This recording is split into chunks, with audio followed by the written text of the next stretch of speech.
जी आप सबके ध्यान में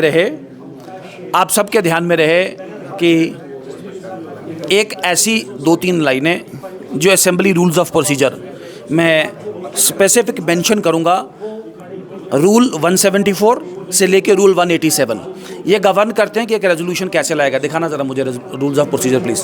चलो अगले में कोट करें तो असेंबली रूल्स ऑफ प्रोसीजर जिसे कहते हैं डायरेक्ट 174 से लेके 187 तक ये गवर्न करते हैं। ये उन रूल्स की उल्लंघना में जिसे कहते हैं ये रेजोल्यूशन लाया गया।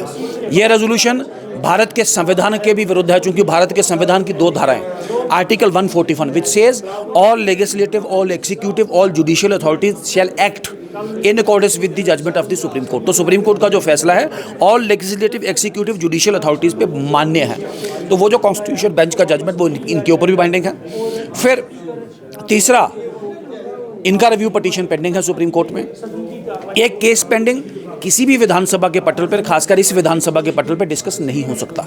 उसके बावजूद भी आपने रेजोल्यूशन पता ही नहीं चला कब टेबल हुआ, कब प्रपोज हुआ, कब सेकंड हुआ और कब उसमें वोट पड़ गए उसमें।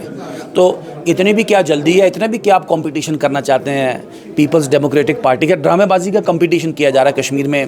पीडीपी, पीपल्स कॉन्फ्रेंस और कुछ इंडिपेंडेंट लोगों से। नेशनल कॉन्फ्रेंस ने सोचा होगा कि पहला प्राइज़ गोल्ड मेडल हमें मिल जाएगा उसमें, लेकिन ऐसा होगा नहीं, इससे बात बनेगी नहीं। कश्मीर के लोग जिसे कहते हैं आखिरकार विकास को, तरक्की को, रोज़गार को जिसे कहते हैं प्रेफर करेंगे।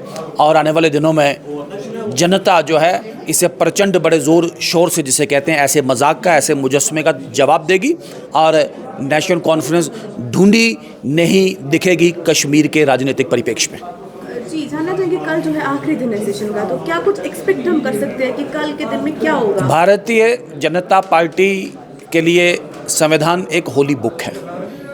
This is as good as Gita, Quran, Bible हमारे लिए। और इसके बराबर की जिसे कहते हैं हम उसको इज्जत देते हैं, गीता, कुरान और बाइबल के बराबर की। This constitution should be followed, this constitution should be implemented. और स्पीकर महोदय और नेशनल कॉन्फ्रेंस कृपा करके वो संविधान जिसकी शपथ उन लोगों ने ली है, उनके मुख्यमंत्री, उनके मंत्रियों ने ली है, उनके स्पीकर महोदय ने ली है, कृपा करके संविधान का अनुपालन करें। ये मेरा विनम्र अनुरोध है, बड़े अदब और बड़े एहतराम से। अगर नहीं कर सकते तो कृपा करके कुर्सी छोड़ दें। ये तकरीरें जिसे कहते हैं गली मोहल्लों में काफ़ी चलती हैं, ये गली मोहल्लों में अपने ऐसी तकरीरें करते हैं, आगे भी चलती हैं कश्मीर में, लेकिन कम से कम संसद के पटल पे ऐसी बात नहीं चलती और भारतीय जनता पार्टी नहीं चलने देगी।